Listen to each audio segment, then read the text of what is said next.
पहले के समय में गाड़ियां धीमी थी, जिंदगी धीमी थी और लोग पूरी जिंदगी सिर्फ एक इंसान से प्यार करते थे। आज हर चीज तेज हो गई है। कई बार प्यार भी फास्ट फूड जैसा हो गया है। मैंने तय किया मैं एक सच्चा और साफ प्यार ढूंढूंगा। अगर नहीं मिला तो समझौता नहीं करूंगा। मैं उसी इंसान को चुनूंगा जो सच में मेरी परवाह करे, जिसके साथ दोनों तरफ से प्यार हो। गर्मियों की हवा धीरे धीरे बह रही थी। मैंने सारे भारी विचार छोड़ दिए। जब मन पर कोई बोझ न हो तो पूरी दुनिया बड़ी लगती है। सबसे जरूरी चीज खुश रहना है। दोपहर की धूप बहुत तेज थी, खासकर दक्षिण की ओर जाने वालों के लिए। डोंग वेनहुआ कार चला रही थी। उन्हें धूप का चश्मा पहनना पड़ा। कार के अंदर एसी चल रहा था। ठंडी हवा बहुत आराम दे रही थी। उन्होंने हल्के से सिर घुमाकर अपनी बेटी की ओर देखा, फिर सड़क पर नजर रखते हुए पूछा, बेटी गाँव अच्छा लगा? शेन जियाई ने याद करते हुए कहा, हाँ बहुत अच्छा लगा। सब कुछ नया नया था। मन भी बहुत हल्का हो गया। अगर फिर मौका मिले तो दोबारा चलोगी? हाँ जरूर। समुद्र किनारे सामान ढूंढना बहुत मजेदार था। फिर उसने पूछा, माँ कल रात आप और जियांग आंटी जिस बचपन की सगाई की बात कर रही थी वो क्या है? डोंग वेनहुआ ने कार सड़क किनारे रोक दी। उन्होंने पूरी कहानी बतानी शुरू की। जब वो युवावस्था में गांव भेजी गई थी तब वहाँ खाना भी पूरा नहीं मिलता था, रहना भी मुश्किल था। उस समय जियांग परिवार गांव के गिने चुने परिवारों में था जो पेट भर खाना खा लेते थे, क्योंकि घर में 4 बड़े भाई थे। जियांग फेंगिंग सबसे छोटी बेटी थी। उस दौर में जिस घर में ज्यादा बेटे होते थे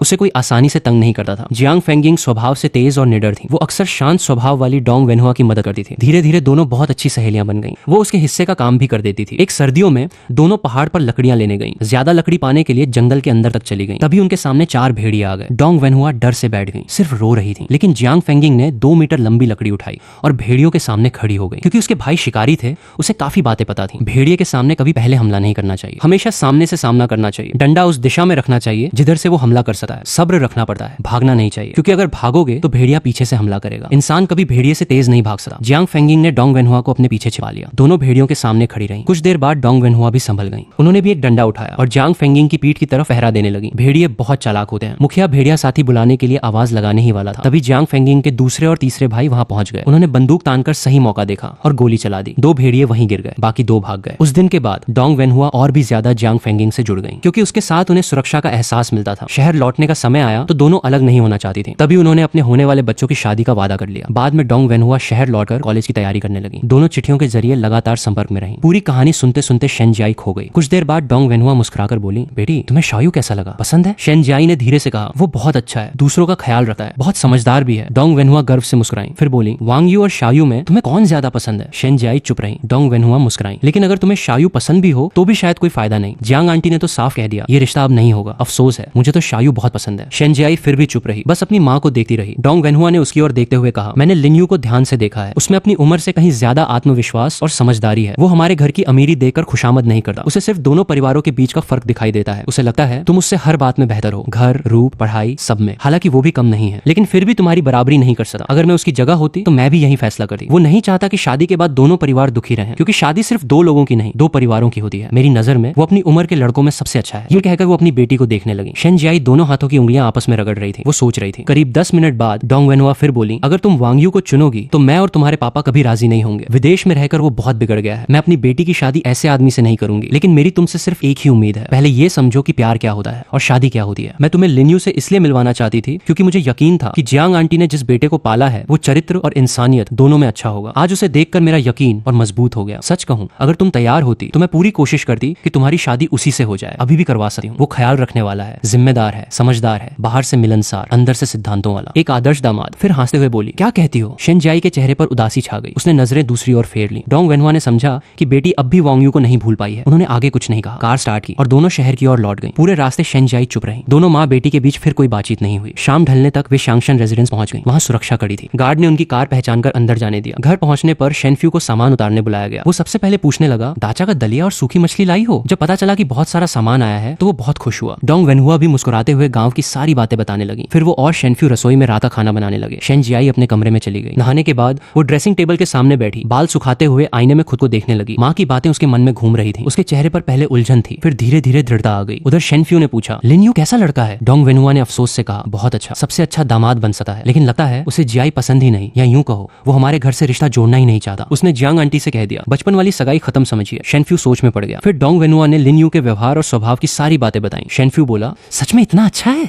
कभी मिलना पड़ेगा। डोंग वेनहुआ बोली, मिलकर भी क्या करोगे? मुझे तो उसे देखते ही अपनापन महसूस होता है। ऐसा लगता है जैसे वो पहले से ही हमारा दामाद रहा हो या हमारा बेटा हो। शेनफ्यू हंस पड़ा। तुम्हें गर्मी की वजह से भ्रम हो रहा है। डोंग वेनहुआ बोली, यकीन नहीं तो मत करो, मैं उसकी आंखें पहचानती हूँ। वो तो मुझे अपनी धर्म माँ बनाना चाहता था। अगर मैं और जियांग आंटी मना ना करते तो आज मेरा एक बेटा और होता। जाने दो। अब तो लगता है उसने जानबूझकर हमसे दूरी बना ली। क्या चाल चली है, उल्टा हमें ही ठुकरा दिया। मुझे गुस्सा आ रहा है। इतना कहकर उन्होंने मछली जोर से तख्ते पर पटक दी। तुम खाना बनाओ, मैं अपना गुस्सा शांत करती गलती हूँ। शेनफ्यू हैरान रह गया, उसे समझ ही नहीं आया कि इसमें उसकी क्या गलती थी। डोंग वेनहुआ का सीना गुस्से से उठ गिर रहा था। वो मन ही मन सोच रही थी, शरारती लड़का, मेरी इतनी अच्छी बेटी है और फिर भी उसे नहीं चाहता। सच में गुस्सा दिला दिया। गर्मियों का मौसम था, सुबह सूरज निकलते ही गर्मी महसूस होने लगी। झिंगुर पूरे जोश से गाने लगे। उन्हें कोई समझे या न समझे, वो बस गाते रहते थे। खुद खुश रहना ही उनके लिए काफी था। एक नई सुबह थी। शेन परिवार के लौट जाने के बाद लिन यू ने पहली बार चैन की सांस ली। उसने बालकनी की खिड़की खोली, आंखें हल्की बंद करके ताजी हवा में गहरी सांस ली। उसे लगा हवा भी मीठी हो गई है। उसने आसमान की ओर देखकर जोर से कहा, मैं हवा की तरह आजाद हूँ। तभी नीचे से जियांग फेंगिंग ने सिर बाहर निकालकर कहा, नीचे उतर। लिन यू ने तुरंत जवाब दिया, जी माँ। नाश्ते के बाद लिन यू अपने पिता के साथ मछली पकड़ने का जाल ठीक करने लगा। आज सुबह 10 बजे बड़ा ज्वार आने वाला था, इसलिए लिन जंगो जल्दी समुद्र नहीं जा रहे थे। लिन यू ने पूछा, पापा समुद्री जेलीफिश का मौसम फिर आने वाला है ना, इस बार ज्यादा मिलेंगी? लिन जंगो काम करते हुए बोले, अभी पका नहीं, लेकिन कई लोगों को कुछ कुछ मिलने लगी है। लिन यू को याद आया, पिछले साल पापा रोज 300 से 500 जिन तक पकड़ लेते थे। पूरा मौसम मिलाकर 20,000 से ज्यादा कमा लेते थे। समुद्री जेलीफिश और दूसरी किस्म की जेलीफिश में अंतर होता है, एक सस्ती होती है, दूसरी महंगी। पकड़ने के बाद उसके हिस्से अलग किए जाते हैं, साफ पानी से धोकर फिटकरी में रखा जाता है ताकि उसका पानी निकल जाए। कई बार तो लोग समुद्र किनारे ही खरीद लेते थे। लिन यू मन ही मन सोचने लगा, इस बार खुद भी कुछ कमाई करनी होगी। पिता ने जाल ठीक किया, औजार समेटे, 3 पहिया गाड़ी में रखे, थोड़ा आराम किया, फिर सही समय का इंतजार करने लगे। लिन यू भी पूरा सामान पहनकर पिता के साथ समुद्र निकल पड़ा। 3 पहिया गाड़ी के पीछे बैठना बहुत उछाल भरा था। दिन इसी तरह एक के बाद एक बीतने लगे। लिन यू की जिंदगी शांत भी थी और संतोष से भरी भी, खासकर इसलिए क्योंकि इस बार उसका पूरा परिवार अब भी जवान था। लिन यू समय गिनते हुए 10 जुलाई शनिवार का इंतजार कर रहा था, क्योंकि 11 जुलाई रविवार की रात वांग अंकल ने पहला इनाम जीता था। 10 जुलाई की सुबह मौसम बिल्कुल साफ और सुहावना था। लिन यू सुबह सुबह उठ गया। नाश्ता करने के बाद उसने अपनी योजना बनानी शुरू की। लिन यू का इरादा सिर्फ एक ही नंबर सेट खरीदने का था, वही नंबर जो उस साल वांग अंकल की लॉटरी में निकला था। फिर 6 लाल नंबर बिल्कुल वही रखे, बाकी 15 नीले नंबरों में हर नंबर की 200 टिकटें खरीदी। अगर 4 लाल नंबर मिल जाते तो अच्छा मुनाफा होता, अगर 3 लाल नंबर और एक नीला नंबर मिलता तो थोड़ा बहुत नुकसान होता। लिन यू संभावना पर दांव लगा रहा था। भले ही तितली अपने पंख जरा सा भी फड़फड़ाए तो उसे लगा कि सबसे ज्यादा संभावना ब्लू नंबर बदलने की ही है, अंकल वोंग वाले वही नंबर। फिर सिर्फ एक टिकट ही क्यों खरीदे? हांसते हुए उसने पहले ही बॉस जियांग से छुट्टी ले ली। सुबह 9 बजे वो निकला, अपनी प्यारी छोटी मोटरसाइकिल पर सवार होकर। रास्ते में कहीं जाम नहीं मिला, सीधे कस्बे की लॉटरी की दुकान पहुंच गया। दुकान अभी थोड़ी देर पहले ही खुली थी, लोग काफी थे। लिन यू धैर्य से लाइन में खड़ा होकर अपनी बारी का इंतजार करने लगा। उसने मन ही मन सोचा, ये सब लोग देश के कल्याण कार्य में अपना योगदान दे रहे हैं। भले ही बहुत कम लोगों की किस्मत में बड़ा इनाम लिखा होता है, लेकिन एक तरफ समाज सेवा और दूसरी तरफ उम्मीद भी खरीद लेते हैं। आखिरकार लिन यू की बारी आई। उसने अपनी पूर्व सास द्वारा दिया गया लाल लिफाफा निकाला, उसमें से 6,000 युआन निकाले, फिर जेब से एक एक युआन के 2 सिक्के निकालकर टिकट छपवाया। लिन यू ने टिकट अच्छी तरह जांच लिया, सब कुछ बिल्कुल सही था। उसने टिकट को सावधानी से अपने बटुए में रखा, फिर बटुआ बैग के अंदर रख दिया। लॉटरी की दुकान का मालिक पूरी तरह हैरान रह गया। उसने पहले कभी किसी को इस तरह टिकट खरीदते नहीं देखा था, लेकिन लिन यू को इस बात से कोई मतलब नहीं था कि मालिक क्या सोच रहा है। वो फिर अपनी प्यारी मोटरसाइकिल पर बैठकर छोटे बाजार पहुंचा। उसे थोड़ा गुमांस खरीदना था। इन दिनों उसे बहुत जल्दी भूख लग जाती थी और शरीर में जरा भी वजन नहीं बढ़ रहा था। उसने सोचा कि अब थोड़ा अच्छा पोषण लेना चाहिए। कभी सपना था तलवार लेकर दुनिया घूमने का और इस दुनिया की रौनक देखने का। वो अपने पिछले जीवन का मशहूर गाना गुनगुनाता हुआ बाइक चलाता रहा। घर पहुंचकर सामान रखा, फिर अपने कमरे में गया और लॉटरी टिकट को अच्छी तरह छिपा कर रख दिया। जब वो बाहर आया तो उसने देखा कि जियांग फेंगिंग सेम की फलियां तोड़ रही थी। वो एक स्टूल खींचकर उनके पास बैठ गया। फलियां तोड़ते तोड़ते उसने पूछा, माँ आपने और पापा ने दूसरा बच्चा क्यों नहीं किया? भाई हो या बहन, मुझे दोनों अच्छे लगते। जियांग फेंगिंग ने झुंझला कर कहा। उस समय दूसरा बच्चा करने पर जुर्माना लगता था। उस जमाने में कौन इतना जुर्माना भर सकता था? एक बच्चे को पालना ही मुश्किल था, दूसरा होता तो कैसे पाल दे? लिन यू ने थोड़ा सोचा, बात तो सही थी। फिर बोला, माँ मैं अब कॉलेज जाने वाला हूँ, 6 महीने में सिर्फ एक बार घर आऊंगा। आप और पापा अकेलापन महसूस नहीं करेंगे? जियांग फेंगिंग अभी तक समझ नहीं पाई थी कि उसका बेटा क्या कहना चाहता है। उसने उसे घूर कर देखा। लिन यू गंभीर होकर बोला, माँ मुझे लगता है कि आपको और पापा को सच में दूसरा बच्चा करने के बारे में सोचना चाहिए। जियांग फेंगिंग ने आंखें तरेरते हुए कहा, क्या बकवास कर रहे हो? यकीन मानो तुम्हारी टांग तोड़ दूंगी। लिन यू ने मासूम चेहरा बनाकर कहा, माँ मैं सच में गंभीर हूँ, मेरी पढ़ाई अच्छी है, मेरा विषय भी अच्छा है, मैं भविष्य में खुद अपना परिवार आराम से पाल सकता हूँ, नौकरी और शादी की भी चिंता नहीं है। मुझे सच में लगता है कि आपको मेरे सुझाव पर विचार करना चाहिए। मैं बिल्कुल मजाक नहीं कर रहा। अगर छोटा भाई या बहन हुआ तो उसकी जिम्मेदारी भी मैं ले लूंगा, उसे प्राथमिक स्कूल से ही शहर ले जाऊंगा। आप और पापा गाँव में रहना चाहे तो रहिए या मेरे साथ शहर चलना चाहे तो भी ठीक है। जियांग फेंगिंग हैरानी से अपने बेटे को देखती रही। उसका चेहरा पूरी तरह गंभीर था। अगर जरा भी उसे लगा कि बेटा मजाक कर रहा है तो वो उसे तुरंत सबक सिखा देती। काफी देर तक देखने के बाद भी कुछ गड़बड़ नहीं लगी। आखिर में उसने सिर्फ इतना कहा, दफा हो जा। लिन यू ने ऐसे सिर हिलाया जैसे पहले से यही जवाब जानता हो। ठीक है माँ। वह आंगन में आया, सिगरेट सुलगाई, कश लेते हुए सोचने लगा, सच में दूसरा बच्चा होना चाहिए। कौन जाने कब फिर टाइम ट्रेवल हो जाए। अगर छोटा भाई या बहन होगा तो उसे समय समय पर डांट भी सकेगा। सिगरेट पीते हुए उसने पीछे हाथ फेरकर अपने बाल संवारे। तभी महसूस हुआ कि बाल काफी बढ़ गए हैं। वो कमरे में गया, पैसे उठाए और गांव के बाजार की तरफ चल पड़ा। उस समय समुद्र में में बड़ा ज्वार आया हुआ था। जो समुद्र पर जाने वाले थे वे समुद्र की ओर निकल चुके थे। बाकी लोग घर पर खाना बनाने में लगे थे। युंजी हेयर सैलून में कोई ग्राहक नहीं था। लिन्यू मुस्कुराते हुए अंदर चला गया। दुकान के अंदर एक औरत थी। उसके लंबे बाल जूड़े में बंधे थे। एक हेयर पिन लगा हुआ था। उसने गहरे लाल रंग का इनर पहन रखा था। उसके ऊपर सफेद रंग की हल्की बैटविंग शर्ट थी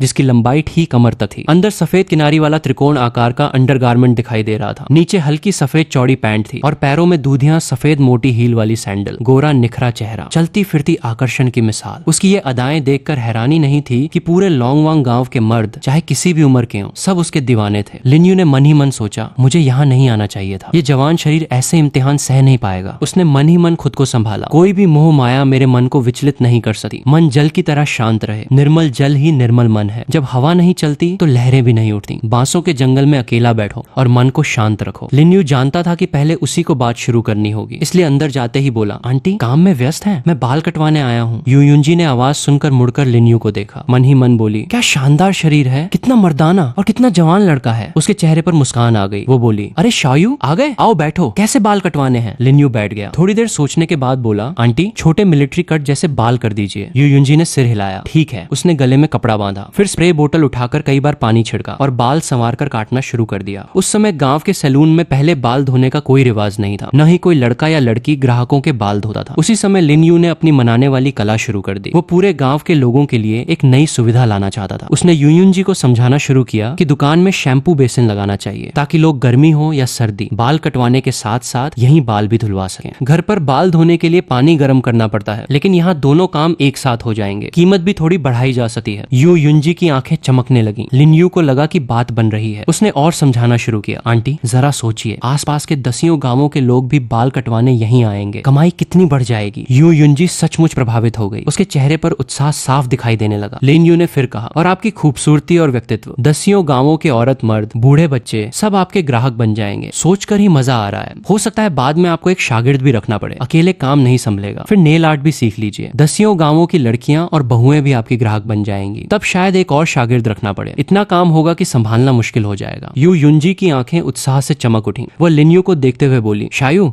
ये नेल आर्ट क्या होता है। उसे जैसे नया व्यापारिक मौका दिखाई दे गया था। उसकी आवाज भी पहले से ज्यादा मधुर हो गई। लिन्यू ने आंटी का गोरा और लंबा हाथ पकड़ लिया और धैर्य से नेल आर्ट की खूबसूरती समझाने लगा। बात करते करते उसने हल्के से उनका हाथ भी सहला दिया। फिर नेल आर्ट की मार्केटिंग रणनीति समझाने लगा। युयुंजी मुस्कुराते हुए बड़े ध्यान से सुनती रही। उसे डर था कि कहीं कोई बात छूट न जाए। शुरुआती ऑफर में दुकान खुलने के दौरान 50% छूट, 1 महीने बाद सामान्य कीमत, पुराना ग्राहक अगर नया ग्राहक लेकर आए तो दोनों को 20% की छूट मिलेगी। अगर कोई 200 युआन का मेंबरशिप रिचार्ज करे तो 2 बार मुफ्त सेवा मिलेगी। 100 युआन रिचार्ज करने पर 1 बार मुफ्त सेवा मिलेगी। हेयर ड्रेसर का हाथ छोड़ दिया, फिर बाल काटना जारी रखा। बातें करते हुए बाल कटते रहे। युयुंजी ने हेयर ड्रायर उठाकर बाल सुखाए। बाल कटने के बाद युयुंजी ने लिन्यू से प्रभावित होकर कहा, शायू इसलिए कहते हैं कि पढ़े लिखे लोगों का दिमाग सच में तेज होता है। अगर तुम्हारा दिया हुआ आइडिया चल गया तो आगे से तुम्हारे पूरे परिवार के बाल मैं मुफ्त में काटूंगी। लिन्यू हंसते हुए बोला, ठीक है आंटी। वो पैसे निकालकर भुगतान करने लगा, लेकिन युयुंजी किसी भी कीमत पर पैसे लेने को तैयार नहीं हुई। कुछ मुस्कुराती हुई निगाहों के साथ उसने लिन्यू को दरवाजे तक छोड़ा। लिन्यू पूरे रास्ते मुस्कुराते हुए घर लौट आया। उसका मन बिल्कुल प्रसन्न था। पुनर्जन्म के बाद उसे एहसास हुआ कि ज्ञान का इस्तेमाल इस तरह भी किया जा सकता है। अगली सुबह उठने के बाद उसे लगा कि जिंदगी की हर छोटी चीज कितनी खूबसूरत है, क्योंकि लिन्यू अभी मजदूरी करने वाला इंसान नहीं बना था और उसने तय कर लिया था कि अब से खुद को खुश रखेगा। नाश्ते में जियांग जोंग ने बड़ा दाने वाला दलिया बनाया था। कल के बचे हुए बीफ वाले बन तेल में तल दिए गए थे। साथ में कुरकुरी छोटी तली हुई मछलियां थी। नाश्ता खत्म करके लिन्यू ने मन ही मन माँ का आभार माना। फिर माँ से लाड़ करते हुए बोला, माँ ओ माँ। जियांग जोंग ने तुरंत पैर उठाया और उसकी कमर पे एक जोरदार लात जमा दी। घृणा भरे चेहरे से बोली, अच्छे से बात कर, समझा। लिन्यू शरारती मुस्कान के साथ बोला, ठीक है माँ। बगल में बैठे उसके पिता हंसते हंसते लोटपोट हो गए, बिल्कुल एक आम चीनी पिता की तरह। लिन्यू फिर मुस्कुराते हुए बोला, माँ कल जो बात कही थी उस पर सोचा। जियांग जोंग ने घूरते हुए कहा, दफा हो, थोड़ी देर में अपने बाप के साथ समुद्र जाना। दिन भर कुछ काम नहीं करता, बस खाना जानता है। लिन्यू उदास होकर बोला, लेकिन मन ही मन सोच रहा था, मैंने तो सबसे जरूरी बात कही थी, इससे ज्यादा जरूरी और क्या हो सकता है। अगर मैं फिर से गायब हो गया तो कम से कम दूसरा बच्चा तो आपका साथ देगा। वो अनायास ही लंबी सांस भर बैठा। फिर सोचा, चलो पता नहीं लॉटरी लगेगी या नहीं, मिल गई तो किस्मत, नहीं मिली तो भी मेरी तकदीर। उसने ज्यादा चिंता नहीं की। अगर इनाम मिल गया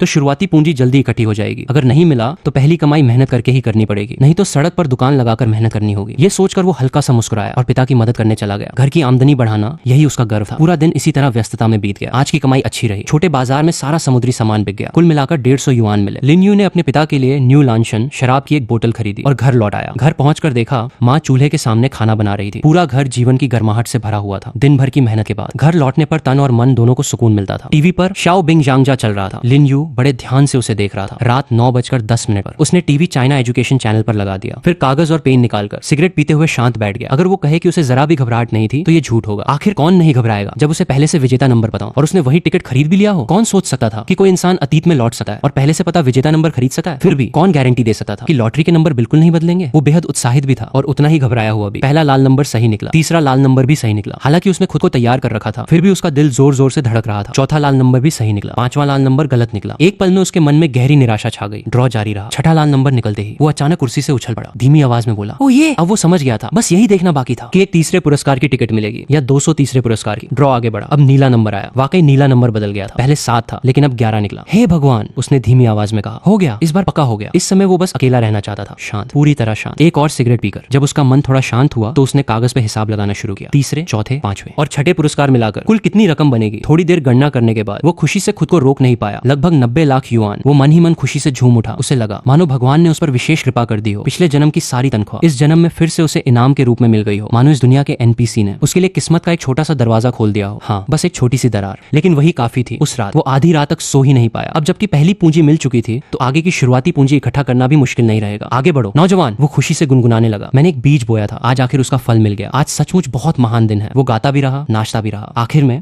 नींद इतनी जोर से आने लगी कि वो खुद को और जागता नहीं रख सका। तभी जाकर मुझे गहरी नींद आ गई। अगली सुबह जब मैं उठा तो मुझे लगा जैसे हवा में भी पैसों की खुशबू घुली हुई है। हालांकि पहला इनाम नहीं लगा, लेकिन ये रकम मेरे बहुत सारे काम पूरे करने के लिए काफी थी। इसे मेरी पहली पूंजी कहना बिल्कुल गलत नहीं होगा। नाश्ते के बाद मैंने जियांग जोंग से छुट्टी मांगी। मैंने कहा कि आज दोस्तों के साथ पहले से तय कार्यक्रम के अनुसार फेंगचेंग जाना है ताकि वहां का माहौल पहले से थोड़ा समझ सकूं। करीब 3 से 5 दिन रुकूंगा। जियांग जोंग की सारी हिदायतें सुनने के बाद मैं अपना पहचान पत्र, छोटा बैग और कैप लेकर फेंगचेंग के लिए निकल पड़ा। फेंगचेंग जाने का रास्ता ये था, पहले कस्बे तक, फिर वहां से बस पकड़कर बिंगचंग पहुंचना और बिंगचंग से ट्रेन या टाइगर लीप एक्सप्रेस बस लेकर फेंगचेंग पहुंचना। करीब 5 घंटे के सफर के बाद आखिरकार दोपहर 1 बजे मैं इनाम वितरण केंद्र के रजिस्ट्रेशन काउंटर पर पहुंचा। वहां काउंटर पर इनाम का दावा किया, दस्तखत करके पुष्टि की। मुझे बताया गया कि इस इनाम पर टैक्स नहीं देना होगा। फिर मुझे चेक दे दिया गया, जरूरी दस्तावेज लेकर फोटो खिंचवाई और वहां से निकल गया। इसके बाद तय किए गए बैंक की शाखा में जाकर मैंने पूरी रकम अपने बैंक खाते में जमा कर दी। फिर एक नूडल्स की दुकान में गया, एक प्लेट अंडे वाला फ्राइड नूडल्स मंगाया, साथ में सेव फ्लेवर वाला पेय लिया, लहसुन की 2 कलियां खाई, नूडल्स में थोड़ा पुराना सिरका भी डाल दिया। वही पुराना स्वाद, वही पुरानी खुशबू, सब कुछ कितना अच्छा लग रहा था। नूडल्स की दुकान से निकलकर मैं फेंगचेंग यूनिवर्सिटी जाने वाली बस में बैठ गया। खिड़की वाली सीट मिल गई। मैंने सिर उठाकर बाहर देखा। ये वही शहर था जो पिछले जन्म में मेरा दूसरा घर बन गया था। सब कुछ बिल्कुल पहले जैसा ही था, एक भी चीज नहीं बदली थी। जब मुझे पिछले जन्म की यादें पहली बार वापस मिली थी तब मन में हमेशा एक डर रहता था कि कहीं ये सब एक सपना तो नहीं। लेकिन धीरे धीरे मेरे मन में सुकून और उत्साह दोनों बढ़ने लगे। मैंने तय किया यूनिवर्सिटी के पास ही एक फ्लैट खरीदूंगा, अगर हो सके तो पश्चिमी गेट के पास वाले शेंगशी मेजिंग अपार्टमेंट में। उस समय वो बिल्कुल नया प्रोजेक्ट था पिछले जन्म में। कॉलेज खुलने के बाद जब मैं रोजमर्रा का सामान खरीदने गया था तो सेल्स ऑफिस के बाहर एक बड़ा सा बैनर लगा था, सामने एक स्टेज भी बनाया गया था। मुझे बस इतना याद है कि वहां की महिला एंकर बहुत खूबसूरत थी। मैं उसे कुछ देर तक देखता रह गया था, शायद इसलिए वो दृश्य आज तक याद है। पश्चिमी गेट पर बस से उतरकर मैं सीधे सेल्स ऑफिस पहुंचा। वहां की एक सेल्स गर्ल ने बड़े उत्साह से मेरा स्वागत किया। पहले उसने मुझे प्रोजेक्ट का मॉडल दिखाया, फिर मेरे लिए एक कप कॉफी लाई। कॉफी पीते पीते हम दोनों थोड़ी देर बातें करने लगे। उसका नाम यूही था। यूही अपने पेशेवर अंदाज में मुस्कुरा रही थी। मेरा कम उम्र वाला चेहरा देखकर उसे लगा कि आज शायद ये सौदा नहीं होगा। वो मन ही मन सोच रही थी, जल्दी से सवाल पूछो और फिर जल्दी से निकल जाओ, मुझे भी दूसरे ग्राहकों से काम करना है, दूध के पैसे कमाने हैं। मैंने कॉफी खत्म की। इतनी देर तक धैर्य और विनम्रता से जवाब देने के लिए मैंने उसकी पेशेवर ईमानदारी की मन ही मन तारीफ की। फिर मैंने कहा, मैं फ्लैट देख कर आना चाहता हूँ। यूही तुरंत तैयार हो गई। उसने पूछा, आप कौन से फ्लैट देखना चाहेंगे? मैं उनकी चाबियां ले आती हूँ। मैंने फ्लोर प्लान की तरफ इशारा किया। बस यही 2 दिखा दीजिए। एक फ्लैट 88 वर्ग मीटर का था और दूसरा 140 वर्ग मीटर का। इसके बाद हम दोनों ने दोनों फ्लैट बारी बारी से देख लिए, फिर वापस सेल्स ऑफिस लौट आए। अब मैं कीमत पर बात करना चाहता था। मैंने पहले यूही से कीमत समझाने को कहा। उसने बताया पूरी तरह तैयार फ्लैट की शुरुआती कीमत 3000 युआन प्रति वर्ग मीटर है। उस समय 1500 युआन की मासिक तनख्वाह को भी अच्छी नौकरी माना जाता था। आखिरकार मैंने 140 वर्ग मीटर वाला फ्लैट चुना। फ्लैट पूरी तरह तैयार था, लेकिन घरेलू इलेक्ट्रॉनिक सामान शामिल नहीं था। ऑफर यह था कि बुकिंग के समय 20,000 युआन जमा करने पर कुल कीमत में 50,000 युआन की छूट मिलेगी। मुझे ऊपर की मंजिल पसंद थी जहां ज्यादा शांति रहती है, इसलिए मैंने सबसे ऊपर 11वीं मंजिल वाला फ्लैट चुना। साथ में 50 वर्ग मीटर का अटारी कमरा भी मुफ्त मिल रहा था। कुल कीमत 3,95,000 युआन बनी। मेरी और यूही की मोल भाव के बाद यूही ने अपने मैनेजर से बात करके हर वर्ग मीटर पर 100 युआन की अतिरिक्त छूट मंजूर करवा दी। फिर उसने और 1,000 युआन की छूट दिला दी। इस तरह पूरे फ्लैट की कीमत 3,80,000 युआन रह गई। मैंने पूरा भुगतान एकमुश्त कर दिया। आखिर मेरे पास इसकी क्षमता थी। सेल्स गर्ल की हैरान नजरों के सामने मैंने कार्ड स्वाइप किया और फ्लैट की चाबियां ले ली। पानी, बिजली और मेंटेनेंस शुल्क भी जमा कर दिया। फिर उस सेल्स गर्ल की स्नेह भरी नजरों के बीच मैं सेल्स ऑफिस से बाहर निकल आया। इस तरह मुझे अपने पिछले और वर्तमान दोनों जन्मों का पहला पूरी तरह अपना घर मिल गया। और सबसे बड़ी बात, पूरा भुगतान करके। मैंने घर खरीदने के 3 कारण थे। पहला, पिछले जन्म में हॉस्टल में रहना मुझे अच्छा लगता था, लेकिन वहां की बदबू बहुत भयानक होती थी। अगर किसी ने कभी यूनिवर्सिटी के लड़कों के हॉस्टल में ऐसे रूममेट्स के साथ रहकर देखा हो जो साफ सफाई पसंद करते हो, तो समझ लो उसने पिछले जन्म में बहुत पुण्य किए होंगे। लड़कों का हॉस्टल 1-2 साफ सुथरे लोगों से संभलने वाली जगह नहीं होता। जो समझते हैं उन्हें समझाने की जरूरत नहीं। पिछले जन्म में मैं अपने होने वाले ससुर द्वारा खरीदे गए शानदार, साफ सुथरे और व्यवस्थित वैवाहिक घर में रहा था। ऊपर से मेरी असली उम्र जोड़ो तो दोनों जन्म जन्म मिलाकर करीब 54 साल हो चुके थे। इस उम्र में मुझे शांति ज्यादा पसंद थी। दूसरा कारण, अकेले रहने पर पूरी आजादी रहती, मेरी आगे की कमाई की योजनाओं पर भी कोई असर नहीं पड़ता। तीसरा,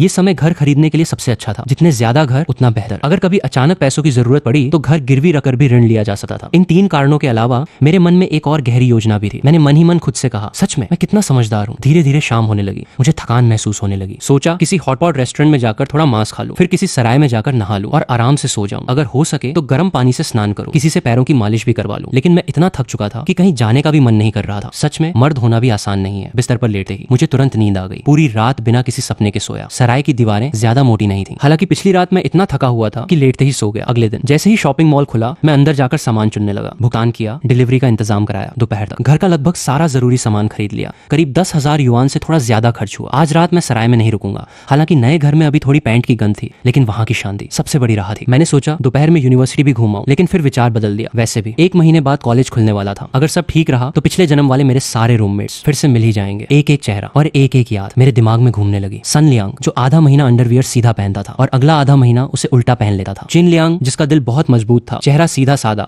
और जो अपनी किस्मत बदलने के लिए जी जान से मेहनत करता था। वांग हान, जो सुंदर लड़की देखते ही बहक जाता था और शराब का बहुत शौकीन था। ली पेंग, जो बाहर से बहुत उदार दिखाई देता था लेकिन अंदर से हर छोटी बात का हिसाब रखता था। और सबसे आखिर में, जिसे मैं सबसे ज्यादा याद करता था, हमारा छठा साथी। पिछले जन्म में हम दोनों सबसे अच्छे दोस्त थे। मेरे होठों पर मुस्कान आ गई। फिर मैंने वही गलती की जो लगभग हर पुनर्जन्म पाने वाला इंसान करता है। मैं फिर सोचने लगा कि इस बार भी उन्हें अपने साथ आगे बढ़ाऊंगा, उन्हें सफल बनाऊंगा। मैंने खुद को मन ही मन डांटा। इसके बाद मैंने पूरे घर की जबरदस्त सफाई शुरू कर दी। हर कोना, हर किनारा पूरी तरह साफ कर डाला। गर्मी का मौसम था, पसीना लगातार बह रहा था। इतनी मेहनत के बाद मैं पूरी तरह थक गया। भूख भी जोरों की लग चुकी थी, इसलिए कपड़े बदलकर कुछ खाने निकल गया। पेट भरकर खाने पीने के बाद मैंने समय देखा। रात अभी बहुत बाकी थी, नींद बिल्कुल नहीं आ रही थी। मैंने सोचा अब क्या करूं, चलो गर्म पानी से स्नान कर लेते हैं। बस यही तय हो गया। मैं सीधे सार्वजनिक स्नान घर पहुंच गया। जैसा लोग कहते हैं, अगर देश भर के स्नान घरों की बात हो तो उत्तर पूर्व सबसे अलग है। उस समय वहां ज्यादा लोग नहीं थे और ज्यादातर लोग सीधे सादे ही लग रहे थे। हालांकि अपवाद हर जगह होते हैं। मैंने पहले अच्छी तरह स्नान किया, फिर शरीर की स्क्रबिंग करवाई। किसी ने पूछा, नमक लगाएं, दूध या सिरका? मैंने मुस्कुरा कर कहा, मुझे कुछ भी नहीं चाहिए। फिर मैंने बाथरोब पहना और दूसरी मंजिल पर चला गया। मैंने एक थाई मसाज बुक करवाई। थोड़ी देर बाद एक महिला मसाज थेरेपिस्ट अंदर आई। मैंने उसे ऊपर से नीचे तक देखा और कहा, कृपया किसी और को भेज दीजिए। वो नाराज होकर बाहर चली गई। दरवाजा भी जोर से बंद किया। मैंने मन ही मन सोचा, मजाक नहीं, मुझे दर्द वाली मसाज बिल्कुल नहीं चाहिए। कुछ देर बाद दूसरी थेरेपिस्ट अंदर आई। ये ठीक लग रही थी, उसकी मसाज भी काफी आरामदायक थी। मैं तो लगभग सो ही गया था। आखिर में उसने पूछा, सर मसाज का समय बढ़वाना है? मैंने सिर हिला दिया। मन ही मन सोचा,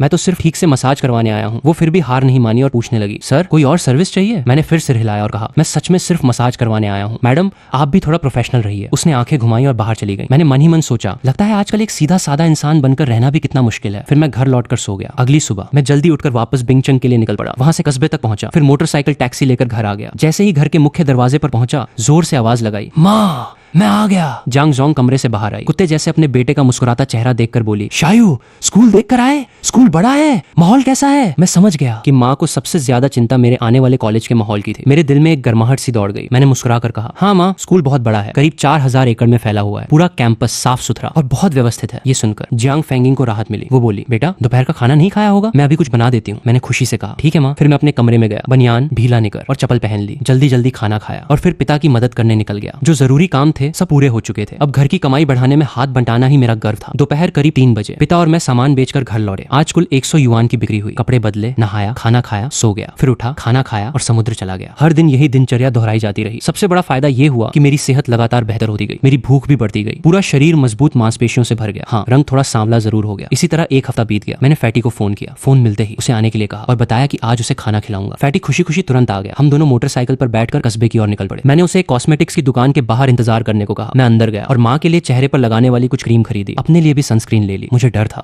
कि कहीं ज्यादा काला ना हो जाऊं, वरना आगे कॉलेज की लड़कियां मुझे पसंद ही नहीं करेंगी। इसके बाद हम दोनों बारबेक्यू की दुकान पहुंचे। सींग कबाब खाते हुए आराम से बातें करने लगे। इसी दौरान मैंने फैटी को भविष्य में कंप्यूटर साइंस के करियर की दिशा समझाई और उसे सलाह दी कि प्रोग्रामिंग पर मजबूत पकड़ जरूर बनाना। आने वाले कुछ समय तक बहुत पैसा कमाया जा सकता है। इससे कॉलेज की सबसे खूबसूरत लड़की को पटाने में भी बहुत मदद मिलेगी। फैटी ने अविश्वास भरी नजरों से मेरी ओर देखा। मैंने बेबसी से उसे एक नजर देखा और मन ही मन सोचा, पहले इसकी सोच बदलनी होगी, बाकी बातें बाद में समझाऊंगा। खाना खत्म करने के बाद दोनों वापस घर लौट आए। मैंने खरीदे हुए कॉस्मेटिक्स अपनी प्यारी माँ को दे दिए। माँ ने मुस्कुराते हुए उन्हें स्वीकार किया और कहा कि आगे से बेवजह पैसे मत खर्च करना। मैं मन ही मन बोला, ये तो हर औरत की एक जैसी बात होती है। दिन इसी तरह एक एक करके बीते रहे। हर दिन मैं पिता और माँ के चेहरों पर मुस्कान देखता और मन ही मन खुद से कहता, मुझे और मेहनत करनी होगी, जितनी जल्दी हो सके अपनी पहली पूंजी मजबूत बनानी होगी, ताकि भविष्य में आर्थिक आजादी मिल सके और मैं पिता और माँ के साथ ज्यादा समय बिता सकूं। इसी बीच एक दिन समय निकालकर मैं मोटरसाइकिल पर माँ को लेकर नानी के घर गया। नानी से मिला और साथ ही मामा लोगों के घर भी होकर आया। चाहे कोई भी समय हो, रिश्तेदारों से मिलते जुलते रहना चाहिए। अगर आना जाना बंद हो जाए तो रिश्तेदार भी पड़ोसियों से कम हो जाते हैं। हमने नानी के घर एक रात बिताई। अगली सुबह मैं माँ को लेकर वापस घर लौट आया। मैं फिर से मछुआरे वाली जिंदगी में लौट आया। इन दिनों समुद्र में जेलीफिश का मौसम शुरू हो चुका था, इसलिए मुझे पिता की दिनचर्या के अनुसार चलना पड़ता था। आधी रात 12 बजे समुद्र में निकल जाना अब आम बात हो गई थी। वापस आने के बाद पकड़ी गई जेलीफिश को साफ करना, फिर नहाना, खाना और सो जाना, क्योंकि आधी रात को फिर से समुद्र जाना होता था। कारण बहुत सरल था, सब कुछ ज्वार और भाटे के समय पर निर्भर करता था। आमतौर पर बड़े भाटे के समय सबसे अच्छी पकड़ मिलती थी। समुद्र कितना देगा इसका कोई निश्चित नियम नहीं था। सब कुछ किस्मत और मौसम पर निर्भर करता था। कुछ सालों में बहुत ज्यादा पकड़ मिलती तो कुछ सालों में बहुत कम। सब भगवान की मेहर पर था। जब समुद्र में माल ज्यादा होता तो उपकरण भी मायने रखते थे। अगर बड़ी मछली पकड़ने वाली नाव और बड़ा ट्रॉलिंग जाल हो तो सच में खूब कमाई होती। लेकिन अगर समुद्र में कुछ ही ना हो तो कोई भी उपकरण काम नहीं आता। हमारे घर में पहले एक छोटी लकड़ी की नाव थी, लेकिन बाद में पिता निर्माण कार्य के लिए बाहर रहने लगे। उसकी देखभाल करने वाला कोई नहीं था, इसलिए बहुत पहले ही उसे बेच दिया गया। समय बहुत तेजी से बीत गया। देखते ही देखते 20 अगस्त आ गई। इन दिनों जियांग फेंगिंग भी महसूस करने लगी थी कि मेरे कॉलेज जाने का दिन अब बहुत करीब है, इसलिए वो अपने बेटे के साथ पहले से भी ज्यादा अच्छा व्यवहार करने लगी। अनजाने में उनकी बात करने की आवाज भी पहले से कहीं ज्यादा नरम हो गई थी। मैं मन ही मन सोचता, हे भगवान, मैं कितना खुशकिस्मत हूँ। जियांग फेंगिंग रोज मेरे लिए नए नए व्यंजन बनाती थी और मैंने कभी भी माँ के सामने ये नहीं जताया कि पिछले जन्म में मैं खुद भी कई सालों तक खाना बना चुका हूँ। आखिरकार मैं भी लंबे समय तक गृहस्थ जीवन जी चुका था। जियांग फेंगिंग मुझे शहर ले जाकर नए कपड़े खरीदवाना चाहती थी। मैंने जोर जोर से सिर हिलाकर मना कर दिया। माँ, फेंगचेंग में कपड़े और भी सस्ते मिलते हैं, मैं वहां जाकर खुद खरीद लूंगा, आप चिंता मत कीजिए, मैं फिजूल खर्च नहीं करूंगा। जियांग फेंगिंग ने थोड़ा सोचकर कहा, ठीक है, फिर बाद में देखेंगे। 25 अगस्त की सुबह लिन परिवार के नाश्ते का माहौल कुछ उदास था। पिता और माँ दोनों ही ज्यादा खुश नहीं थे। मैंने उन्हें दिलासा देते हुए कहा, पापा माँ, मैं दशहरे नहीं, राष्ट्रीय दिवस 1 अक्टूबर की छुट्टियों में ही वापस आ जाऊंगा, खुश रहिए। असल में लिन पिता मुझे खुद कॉलेज छोड़ने का सोच रहे थे। पिछले जन्म में भी पिता ही मुझे छोड़ने आए थे, लेकिन इस बार मैंने मना कर दिया। मैंने कहा कि मैं फैटी के साथ चला जाऊंगा। लिन पिता मुझे कस्बे तक छोड़ने आए, जहाँ पहले से पहुंचा हुआ फैटी मेरा इंतजार कर रहा था। हम दोनों बिंगचेंग जाने वाली बस में बैठ गए। कुछ घंटों बाद हमने टाइगर लीप एक्सप्रेस बस बदली। दोपहर लगभग 1 बजे हम फेंगचेंग बस स्टेशन पहुंच गए। बस से उतरते ही फैटी पूरी तरह हैरान था। आखिर पहली बार वो इतने दूर घर से निकला था। मैं अपने अच्छे दोस्त को उसके कॉलेज छोड़ने गया। हम दोनों के कॉलेजों के बीच बस से लगभग 1 घंटे का रास्ता था। फैटी को अच्छी तरह उसके हॉस्टल में ठहराने के बाद मैं अपने घर लौट आया। खिड़कियां खोली ताकि हवा आ सके, थोड़ी सफाई की, फिर नहाया। ऐसा लगा जैसे शरीर और मन दोनों हल्के हो गए हों। मैंने फैटी को फोन करके पूछा, सब ठीक है ना? फैटी ने बताया कि उसके कमरे में एक नया दोस्त आ गया है, अब उसका मन भी ठीक लग रहा है। ये सुनकर मुझे भी सुकून मिला। मैंने उसे 2-4 जरूरी बातें समझाई और फोन रख दिया। मैं मन ही मन सोचने लगा, बाप बनना सच में आसान नहीं होता। फिर मैंने अगले दिन का अपना कार्यक्रम तय किया। सुबह कॉलेज जाकर रिपोर्ट करना, बिस्तर पर कब्जा करना, ट्यूशन फीस और हॉस्टल फीस जमा करनी थी। दोपहर में इलेक्ट्रॉनिक्स मार्केट जाकर कंप्यूटर खरीदना था। फिर पास के चाइना यूनिकॉम कार्यालय जाकर इंटरनेट लाइन लगवाने की बुकिंग करनी थी। रात को मैंने बस एक पैकेट इंस्टेंट नूडल्स उबालकर खा लिए और जल्दी ही सो गया। मैं बहुत थक चुका था। उस रात बिना किसी सपने के गहरी नींद आई। अगली सुबह फेंगचेंग यूनिवर्सिटी के पश्चिमी गेट पर मैं बैग, कैप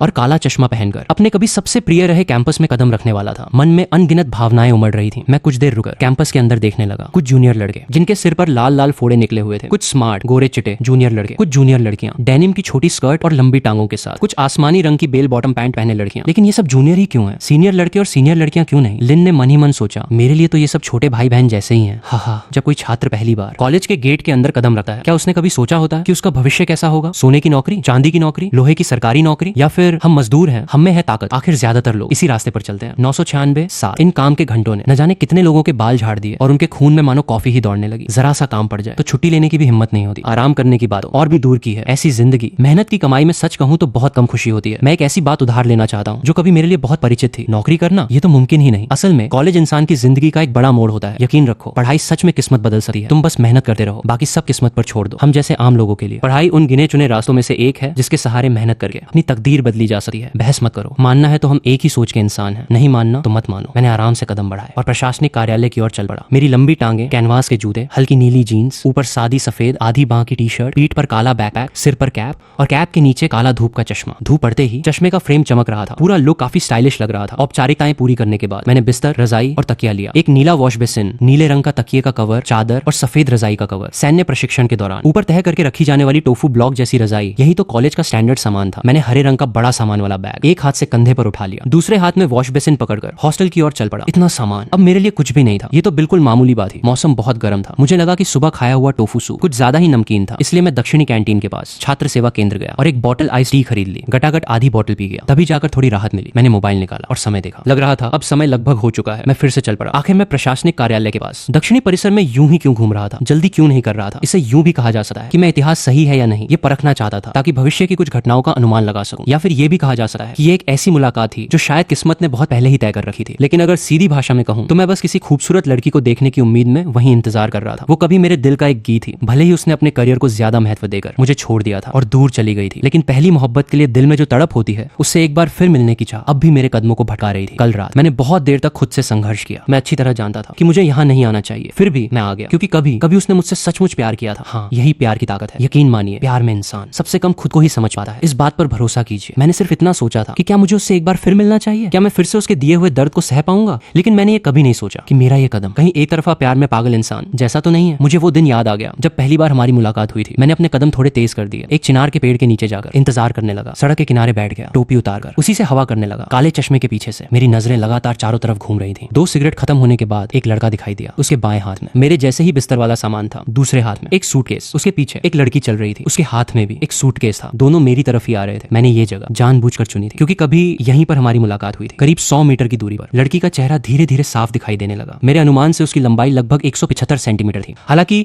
मैं जानता था कि उसकी असली लंबाई 177 सेंटीमीटर थी। उसने सिर पर कैप पहन रखी थी, घने काले बाल ऊंची पोनीटेल में बंधे हुए थे जो कैप के पीछे से बाहर निकल रहे थे। उसने हल्की नीली जीन्स पहन रखी थी। उसकी टांगे लंबी, सीधी और बेहद संतुलित थी। कमर और टांगों का अनुपात बिल्कुल परफेक्ट था। पैरों में सफेद हाई टॉप कैनवास के जूते थे, ऊपर सफेद टी शर्ट और उसके ऊपर हल्की पतली जैकेट। पूरा व्यक्तित्व बेहद आकर्षक लग रहा था। तभी न जाने किस बात पर वो अचानक गुस्से में रुक गई और अपने साथ चल रहे लड़के को डांटते हुए बोली। उसकी भावनाएं उफान पर थीं। सीने का उतार चढ़ाव लगातार तेज हो रहा था। सांसें भी कुछ तेज चल रही थीं। लड़के ने लड़की से कुछ कहा, फिर दोनों आगे बढ़ते रहे, लेकिन अब लड़की उससे थोड़ा पीछे चल रही थी। जैसे जैसे दूरी कम होती गई उसका चेहरा पूरी तरह मेरी नजरों के सामने आ गया। वो वही थी, अंडाकार चेहरा, ऊंची और नाजुक नाक, चेरी जैसे होंठ, आड़ू के फूल जैसी आंखें, हल्की सी सीधी भौहें, भौहों और आंखों के बीच बिल्कुल संतुलित दूरी, हल्के उभरे हुए गाल, मांसल लेकिन सुंदर बनावट, चेहरे के सभी नैन नक्श एकदम संतुलित, मानो किसी चित्रकार की बनाई हुई तस्वीर हो। पूरा चेहरा बेहद आकर्षक और त्रिआयामी लग रहा था। मैंने कोई हरकत नहीं की, मैं बस सही समय का इंतजार कर रहा था। शिकार करना ये कोई आसान कला नहीं होती और एक तरफा प्यार में पागल इंसान ऐसी ऊंची चालें कभी नहीं चलता। लड़का और लड़की मेरे सामने से निकलकर आगे बढ़ गए। लड़के ने जानबूझकर अपनी चाल धीमी कर दी। उसने दिखावे के लिए अपने कंधे का बैग ऊपर खींचा और शरीर को लड़की की तरफ सटाने लगा। ये देखकर मेरे अंदर गुस्सा उठने लगा, लेकिन मैं फिर भी धैर्य से इंतजार करता रहा। अभी वो समय नहीं आया था जो पिछले जन्म में आया था। तभी लड़की तंग आ गई। उसका गुस्सा फूट पड़ा। क्या तुम्हें कोई बीमारी है? मदद करने का बहाना बनाकर नई छात्राओं को परेशान करते हो। लड़का बोला, जूनियर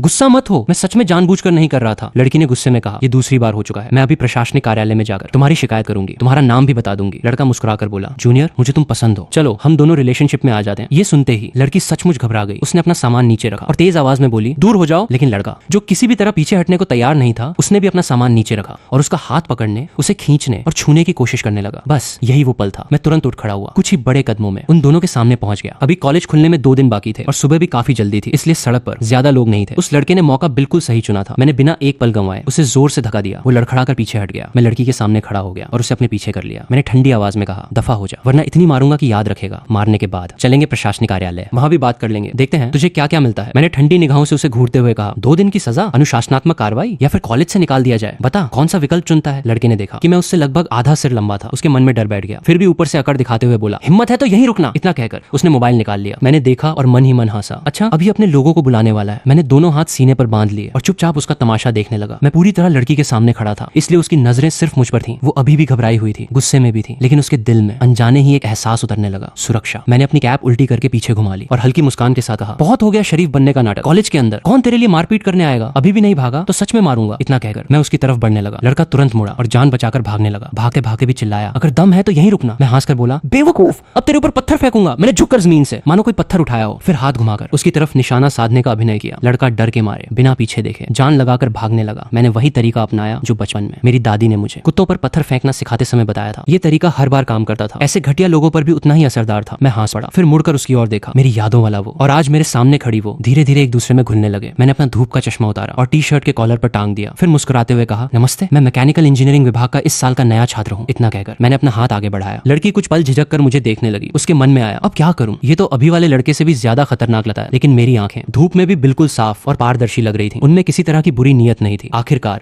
उसने धीरे धीरे अपना हाथ बढ़ाया। उसने तय किया कि इस बार अपनी समझ पर भरोसा करेगी। हालांकि अभी कुछ देर पहले जिस लड़के ने मदद का बहाना बनाया था, उसकी असली नीयत वो पहचान नहीं पाई थी। मैंने बहुत हल्के से उसकी लंबी और पतली उंगलियों को छुआ, बस एक पल के लिए, फिर तुरंत हाथ छोड़ दिया। वो बोली, नमस्ते, मैं शेन जियाई हूँ, ब्रॉडकास्टिंग और एंकरिंग विभाग की इस साल की नई छात्रा। मैंने मुस्कुराकर कहा, अगर तुम्हें भरोसा हो तो मैं तुम्हारा सामान हॉस्टल तक पहुंचा देता हूँ, बदले में बस 2 वक्त का खाना खिला देना, कैसा रहेगा? मैंने औपचारिक सी मुस्कान के साथ 8 दांत दिखाते हुए कहा। शेन जियाई ने हल्के से भौहें सिकोड़ ली। ज्यादा सोचते रहना उसकी आदत नहीं थी। उसने उसी समय फैसला कर लिया कि एक बार भरोसा करके देखिए, अभी जो तुमने मेरी मदद की उसके लिए धन्यवाद, फिर तुम्हें तकलीफ दूंगी, बाद में मैं तुम्हें 2 बार खाना खिलाऊंगी। मैंने सिर हिलाकर मुस्कुराते हुए कहा, बस 2 बार ही ठीक है, ज्यादा हुआ तो बाद में तुम्हें रोना पड़ेगा। उस समय फेंगचेंग में पतझड़ का मौसम था। हवा सूखी थी लेकिन बेहद ताजगी भरी। हालांकि गर्मी अभी भी पूरी तरह गई नहीं थी। करीब 20 मिनट से ज्यादा चलते चलते शेन जियाई ने अपनी हल्की जैकेट उतार दी मेरे पास उतारने के लिए। अब कुछ बचा ही नहीं था। हालांकि मेरी छाती और पीठ दोनों पसीने से पूरी तरह भीग चुकी थी, फिर भी मुझे लग रहा था कि सब कुछ कितना खूबसूरत है, खासकर मेरे साथ चल रही वो। फेंगचेंग यूनिवर्सिटी का इतिहास बहुत पुराना था। उसकी शुरुआत गणतंत्र काल से मानी जाती थी। कैंपस की लगभग सारी सड़कें डामर की बनी हुई थी। धूप पड़ने पर वे और भी ज्यादा तपने लगती थी। सड़क के दोनों किनारों पर जिंगगो और चिनार के पेड़ लगे थे। अभी तक उनकी पत्तियां पूरी तरह नहीं झड़ी थी, लेकिन जैसे ही मौसम थोड़ा और ठंडा होता और जैकेट पहनने का समय आता तो उन्हीं सड़कों के दोनों ओर सुनहरी पत्तियां बिछ जाती। पूरा रास्ता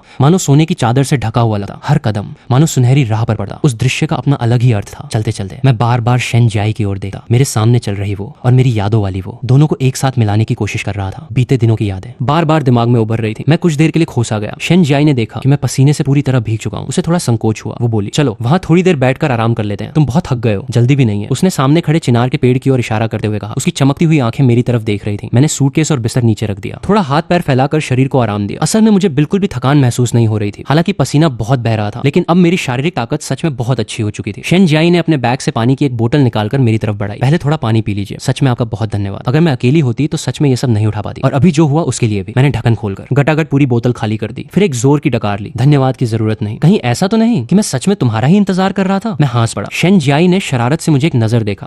ऐसा भी हो सकता है, लेकिन तुम्हें कैसे पता कि मैं तुम्हारा इंतजार नहीं कर रही थी? उसे इस तरह कहते देखकर मैं थोड़ा हैरान रह गया। शेन जियाई खिलखिलाकर हंस पड़ी। उसकी मुस्कान फूलों जैसी खिल उठी। मैं कुछ पल के लिए उसे देखते हुए खो गया। शायद शेन जियाई का भविष्य भी पिछले जन्म जैसा ही होगा। अपने सपनों के लिए दूर किसी और शहर चली जाएगी, अपने सपनों का पीछा करेगी। जिस इंसान के पास सपना होता है वो सम्मान के योग्य होता है, क्योंकि ऐसे लोग पहले ही अपना लक्ष्य तय कर चुके होते हैं। हालांकि मेरे दिल में शेन जियाई के लिए भावनाएं थी, लेकिन उसे हर हाल में अपना बनाने या उससे हर हाल में जवाब पाने की वैसी तीव्र इच्छा अब नहीं थी। लेकिन आखिर हम भी इंसान ही हैं। उसका नाजुक चेहरा, उसकी बेहतरीन काया देखकर मेरे मन ने अभी अभी किए गए अपने फैसले को फिर पलट दिया। मैं फिर भी कोशिश करना चाहता था। अगर कोशिश ही न करूं तो क्या फर्क रह जाएगा मेरे और नमकीन मछली जैसे हार मान चुके इंसान में? कोशिश करूंगा, हाँ कोशिश तो करूंगा। क्या ऐसा नहीं हो सकता कि मैं सिर्फ उसकी मौजूदगी का ही मोह रखता हूँ? बातें करते करते शेन जियाई का संदेह धीरे धीरे कम होने लगा। वो सामने खड़े मुझे देखने लगी। धूप जैसा उजला, हैंडसम, बात करने और व्यवहार करने में संयमित। उसे मेरे साथ सुरक्षित महसूस हो रहा था। अब तक के जीवन में शेन जियाई हमेशा मानती थी कि पैसा ही सुरक्षा देता है, लेकिन मेरे अंदर उसे सुरक्षा का एक अलग ही एहसास मिला। शायद ये एक लड़की की सहज भावना थी। उसे पूरा भरोसा था कि मैं उसे कभी नुकसान नहीं पहुंचाऊंगा। कहीं ऐसा तो नहीं कि मैं तुम्हें देखने ही आया हूँ? मैंने मुस्कुराकर कहा। शायद नहीं। शेन जियाई ने अपनी जिंदगी में बहुत से हैंडसम लड़के देखे थे। थोड़ा आराम करने के बाद मैं उसे साथ लेकर उत्तर दिशा की ओर चल पड़ा। जब हम नॉर्थ बिल्डिंग 2 के पास पहुंचे, मैंने उससे कहा, ये मेरा हॉस्टल है, तुम यहीं थोड़ा इंतजार करो, मैं पहले अपना सामान ऊपर रखाता हूँ। मैंने अपने बिस्तर की तरफ इशारा किया। शेन जियाई मुस्कुराकर सिर हिलाया। उसने अपना बिस्तर और सूटकेस नीचे रख दिया। मैं अपना बिस्तर उठाकर बड़े कदमों से हॉस्टल के कमरे में दाखिल हुआ। दरवाजा खोला, खिड़की के पास वाली ऊपर की खाट चुन ली और अपना सामान वहां रख दिया। North 12 hostel building. मैंने हॉस्टल की वार्डन आंटी से बात की, फिर शेन जियाई को ऊपर उसके कमरे तक छोड़ने गया। पता चला कि वो भी अपने कमरे में सबसे पहले पहुंची थी। उनका 4 लोगों का कमरा था। मेरी सलाह पर उसने भी मेरी तरह वही बेड चुना जो उसी जगह पर था। मैंने उसका थोड़ा सामान भी व्यवस्थित कर दिया। फिर सोचा कि मेरा वहां ज्यादा देर रुकना ठीक नहीं होगा। अगर और कोई काम नहीं है तो मैं चलता हूँ, मुझे भी कुछ सामान खरीदना है। अगर यहाँ का माहौल समझ न आए तो मुझे फोन कर देना। वो, धन्यवाद। क्या अपना फोन नंबर दे सकते हो? थोड़ी देर में मैं तुम्हें खाने पर बुलाऊंगी। मैंने उसे अपना नंबर बता दिया। उसने उसे अपने मोबाइल में सेव कर लिया। वो सैमसंग E808 था। ये फोन उस समय लड़कियों के बीच बहुत लोकप्रिय था। उसकी कीमत लगभग 2000 से ज्यादा थी। छोटा, सुंदर और आकर्षक डिजाइन होने की वजह से उस दौर में वो काफी मशहूर था। एक दूसरे का नंबर सेव करने के बाद मैं वहां से निकल गया। शेन जियाई शिष्टाचारवश मुझे नीचे तक छोड़ने आई। रास्ते में सुपरमार्केट से मैंने एक बोटलाइज्ड रेटी खरीदी। अनजाने में गुनगुनाने लगा, अरे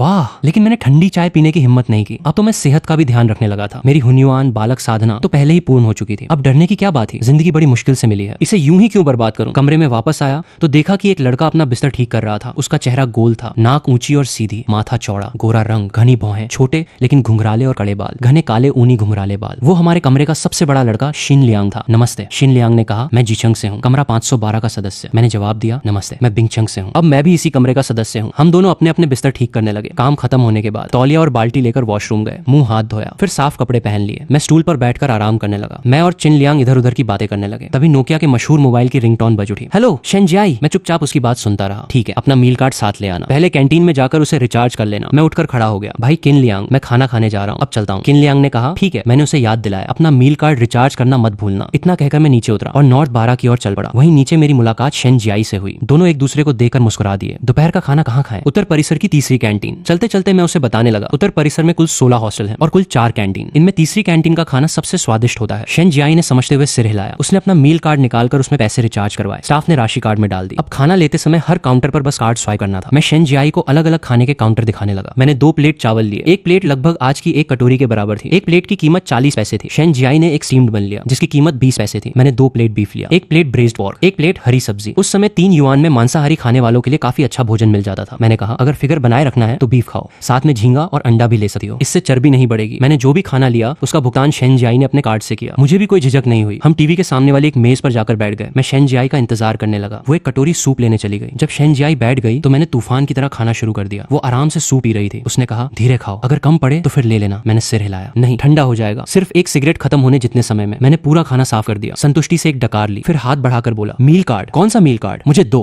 मेरा अभी पेट नहीं भरा। शेन जियाई के गुलाबी होंठ हल्के से खुल गए। फिर मैं ट्रे उठाकर सीधे मुख्य व्यंजन वाले काउंटर की ओर बढ़ गया। मेरे मन में वही बात गूंज रही थी, बस 2 बार ही खिलाना, ज्यादा दिन खिलाया तो तुम रो पड़ोगी। शेन जियाई मन ही मन सोचने लगी, इतना भी बढ़ा चढ़ाकर बोल रहा है क्या? फिर उसने सोचा, लेकिन तुम मेरी जेब को बहुत हल्के में ले रहे हो, देखते हैं तुम आखिर कितना खा सकते हो। उसने देखा मैंने फिर एक प्लेट बीफ लिया, साथ में एक प्लेट जीरा मटन, एक और प्लेट चावल और शिंगमू की 2 बोतलें। शेन जियाई मन ही मन सोचने लगी, आखिर किस तरह के परिवार ने इसे बड़ा किया होगा। पैसों की बात अलग है, लेकिन इसे पालने के लिए तो घर वालों का पूरा दिन बस खाना बनाने में ही निकल जाता होगा। शेन जियाई खाना खत्म करने के बाद मुझे आराम से खाते हुए देख रही थी। शायद अभी सच में मुझे बहुत भूख लगी थी, लेकिन ये तो हद से ज्यादा खाने वाला निकला। अगर दिन में 3 बार खाना खाए तो रोज लगभग 60 युआन खर्च होंगे। एक महीने में लगभग 1800 युआन, जबकि उस समय ज्यादातर कॉलेज छात्रों का पूरा महीने का खर्च सिर्फ 500 से 600 युआन होता था। मैंने शिंगमू की बोतल का ढक्कन खोलकर उसे थमा दिया, खुद दूसरी बोतल खोली और गटागट पीने लगा। टीवी पर एथेंस ओलंपिक के शानदार पल दिखाए जा रहे थे। ओलंपिक खिलाड़ी लिu xiang की 110 मीटर हर्डल जीत दिखाई जा रही थी। मेरा मन जोश से भर गया। मैं खुद को रोक नहीं पाया और जोर से खुशी जाहिर कर बैठा। थोड़ी देर आराम करने के बाद मैं सामने बैठी शेन जियाई को देखने लगा। उसने अब काली टी शर्ट पहन रखी थी, साथ में फिटिंग वाली जीन्स। उसकी पोशाक में रहस्य और आत्मविश्वास का एहसास था, जो उस पर और भी खूब जैंच रहा था। कभी कभी उसकी हल्की सी खुशबू भी मेरी ओर चली आती। पेट भर चुका था। सामने एक खूबसूरत और आकर्षक लड़की बैठी थी। मुझे लगा इस समय जिंदगी सच में कितनी सुकून भरी है। आखिर प्यार का अंतिम रूप कैसा होता है? मैंने सिर घुमाकर शेन जियाई की तरफ देखा। उसी समय उसने भी मेरी तरफ देखा, जैसे हमारी आत्माएं एक पल के लिए हल्के से छू गई हों। हम दोनों एक साथ हल्का सा सिहर उठे और तुरंत अपनी अपनी नजरें हटा ली। कुछ देर बाद मैंने पूछा, तुम्हें और कौन कौन सा सामान खरीदना है? वैसे आज दोपहर मैं खाली हूँ, चाहो तो मेहनत मजदूरी जारी रख सकता हूँ, और मेहनताना बस एक वक्त का खाना। शेन जियाई अक्सर सामाजिक कार्यक्रमों और मंचों पर हिस्सा लेती थी, इसलिए अपनी उम्र के लोगों की तुलना में काफी परिपक्व थी। उसे लगा मैं अपनी उम्र के लड़कों जैसा बिल्कुल नहीं हूँ, बल्कि कई नौकरी करने वालों से भी ज्यादा परिपक्व हूँ। आत्मविश्वासी, गंभीर, बिना बेवजह मीठी मीठी बातें करने वाला, सलीके वाला, और उसके सामने अपनी कमियां छिपाने की कोशिश भी नहीं करता। बचपन से लेकर अब तक उसका पीछा करने वाले लड़कों की सचमुच लाइन लगी रहती थी, लेकिन मैंने उसके पास आने से पहले जानबूझकर पीछे हटने की चाल चली थी। मुझे नहीं पता था कि उसके मन में इतनी बातें चल रही हैं। मैंने उसे टोका, सोच लिया क्या? अगर नहीं सोचना तो मैं चलता हूँ, मुझे और भी काम है। शेन जियाई अपनी बड़ी बड़ी आंखें झपकाती रही, थोड़ा संकोच करते हुए बोली, मैं कैंपस थोड़ा घूम कर देखना चाहती हूँ, क्या तुम मेरे साथ चलोगे? मैं तुम्हें खाना खिलाऊंगी। मैंने कुछ पल सोचकर कहा, जरूर, लेकिन पहले मेरे साथ एक काम करोगी? क्या काम? एक आने जाने का साधन खरीदना है। लेकिन मेरे मन में चल रहा था, क्या वो सिर्फ एक साइकिल है? नहीं, वो तो प्यार की सवारी है। आने जाने का साधन? हाँ, साइकिल। मैं हंस पड़ा। धूप से भरे कैंपस की सड़क पर एक जोशीला लड़का और एक खूबसूरत लड़की साथ साथ चल रहे थे। चलते चलते मुझे अपना धुंधला बचपन याद आने लगा। नीले आसमान में तैरते बादल। उस समय तुमने कहा था हम हाथ पकड़कर दुनिया के आखिर तक साथ चलेंगे। कैंपस के लाउड स्पीकर पर FIR फ़ारेनहाइट/FIR फेयर व्योथन का गाना बज रहा था। मैं और शेन जियाई कैंपस की सड़क पर साथ चल रहे थे। वो गीत सुनते ही मेरे दिल में अनजाने में उदासी भर गई। मैंने बगल में चल रही शेन जियाई को देखा और पिछले जन्म की सारी यादें सामने आने लगी। लेकिन इस समय ये गाना बिल्कुल इस माहौल के अनुकूल नहीं था, बल्कि इसने मेरी पुरानी उदास यादों को फिर जगा दिया। कॉलेज के दूसरे साल के पहले सेमेस्टर में शेन जियाई ने अपने करियर का रास्ता चुन लिया था, अपने सपनों के लिए। उसने प्यार छोड़ दिया। उसके बाद कॉलेज से ग्रेजुएशन तक मैंने कभी किसी और लड़की को अपनी गर्लफ्रेंड नहीं बनाया। क्या मुझे उससे नफरत थी? बिल्कुल नहीं। जब कोई इंसान अपने सपनों के लिए कुछ चीजों का त्याग करता है तो वो सम्मान के योग्य होता है। वो एक दृढ़ निश्चयी इंसान होता है, भले ही जिसे उसने छोड़ा हो वो मैं ही क्यों न रहा हूँ। बाद में पिछले जन्म में मैंने कई बार अपने सहपाठियों से सुना था कि शेन जियाई ने सचमुच असाधारण सफलता हासिल की और आखिर में उसकी शादी एक बहुत अच्छे और संपन्न परिवार के बेटे से हुई। मैंने खुद से पूछा, क्या इस कहानी को एक बार फिर दोहराने की हिम्मत है? मेरे भीतर थोड़ी उम्मीद थी और थोड़ी झिझक भी। उम्मीद इसलिए कि शायद इस बार कहानी का अंत खूबसूरत हो, लेकिन मेरे दिल के किसी कोने में अनजाने में एक हल्की सी निराशा भी थी। और झिझक इसलिए क्योंकि जिसने कभी सच में किसी से दिल से प्यार किया हो वो उस एहसास को समझ सकता है। पहले प्यार से बिछड़ने का दर्द सचमुच दर्द होता है, दिल से महसूस होने वाला दर्द, बहुत मासूम, बहुत सच्चा दर्द, पूरा का पूरा प्यार।